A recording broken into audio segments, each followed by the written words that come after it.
Price the lord. സങ്കീർത്തനങ്ങളിൽ 88-ാം അധ്യായം അതിൻ്റെ 1 മുതൽ 18 വരെയുള്ളതായ വേദവാക്യങ്ങൾ. എൻ്റെ രക്ഷയുടെ ദൈവമായ യഹോവേ, ഞാൻ രാവും പകലും തിരുസന്നിധിയിൽ നിലവിളിക്കുന്നു. എൻ്റെ പ്രാർത്ഥന നിൻ്റെ മുമ്പിൽ വരുമാറാകട്ടെ. എൻ്റെ നിലവിളിക്ക് ചെവി ചായിക്കണമേ. എൻ്റെ പ്രാണൻ കഷ്ടത കൊണ്ട് നിറഞ്ഞിരിക്കുന്നു. എൻ്റെ ജീവൻ പാതാളത്തോട് സമീപിക്കുന്നു. കുഴിയിലിറങ്ങുന്നവരുടെ കൂട്ടത്തിൽ എന്നെ എണ്ണിയിരിക്കുന്നു. ഞാൻ തുണയില്ലാത്ത മനുഷ്യനെ പോലെയാകുന്നു. ശവക്കുഴിയിൽ കിടക്കുന്ന ഹതന്മാരെ പോലെ എന്നെ മരിച്ചവരുടെ കൂട്ടത്തിൽ ഉപേക്ഷിച്ചിരിക്കുന്നു. അവരെ നീ പിന്നെ ഓർക്കുന്നില്ല.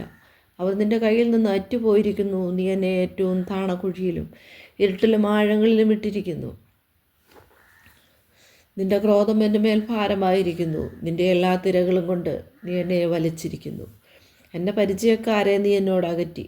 എന്നെ അവർക്ക് വെറുപ്പാക്കിയിരിക്കുന്നു. പുറത്തിറങ്ങുവാൻ കഴിയാതെ വണ്ണം എന്നെ അടച്ചിരിക്കുന്നു. എൻ്റെ കണ്ണ് കഷ്ടത ഹേതുവായി ക്ഷയിച്ചു പോകുന്നു. യഹോവേ, ഞാൻ ദിവസം പ്രതിയും നിന്നെ വിളിച്ചപേക്ഷിക്കുകയും എൻ്റെ കൈകളെ നിങ്കിലേക്ക് മലർത്തുകയും ചെയ്യുന്നു. നീ മരിച്ചവർക്ക് അത്ഭുതങ്ങൾ കാണിച്ചു കൊടുക്കുമോ? മൃതന്മാർ എഴുന്നേറ്റ് നിന്നെ സ്തുതിക്കുമോ? ശവക്കുഴിയിൽ നിൻ്റെ ദയയെയും വിനാശത്തിൽ നിൻ്റെ വിശ്വസ്തതയെയും വർണ്ണിക്കുമോ? അന്ധകാരത്തിൽ നിൻ്റെ അത്ഭുതങ്ങളും വിസ്മൃതിയുള്ള ദേശത്ത് നിൻ്റെ നീതിയും വെളിപ്പെടുമോ?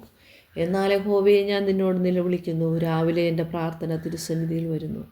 യഹോവേ, നീ എൻ്റെ പ്രാണനെ തള്ളിക്കളയുന്നത് എന്തിന്? നിൻ്റെ മുഖത്തെ എനിക്ക് മറച്ചു വയ്ക്കുന്നതും എന്തിന്? ബാല്യം മുതൽ ഞാൻ അരിഷ്ടനും മരിപ്പാറായവനുമാകുന്നു. ഞാൻ നിൻ്റെ ഘോരത്വങ്ങളെ സഹിച്ചു വലഞ്ഞിരിക്കുന്നു. നിൻ്റെ ഉഗ്രകോപം എൻ്റെ മീതെ കവിഞ്ഞിരിക്കുന്നു. നിൻ്റെ ഘോരത്വങ്ങൾ എന്നെ സംഹരിച്ചിരിക്കുന്നു. അവ ഇടവിടാതെ വെള്ളം പോലെ എന്നെ ചുറ്റുന്നു. അവ ഒരുപോലെ എന്നെ വളയുന്നു. സ്നേഹിതനെയും കൂട്ടാളിയെയും നീ എന്നോട് അകറ്റിയിരിക്കുന്നു. എൻ്റെ പരിചയക്കാർ അന്ധകാരമത്രേ.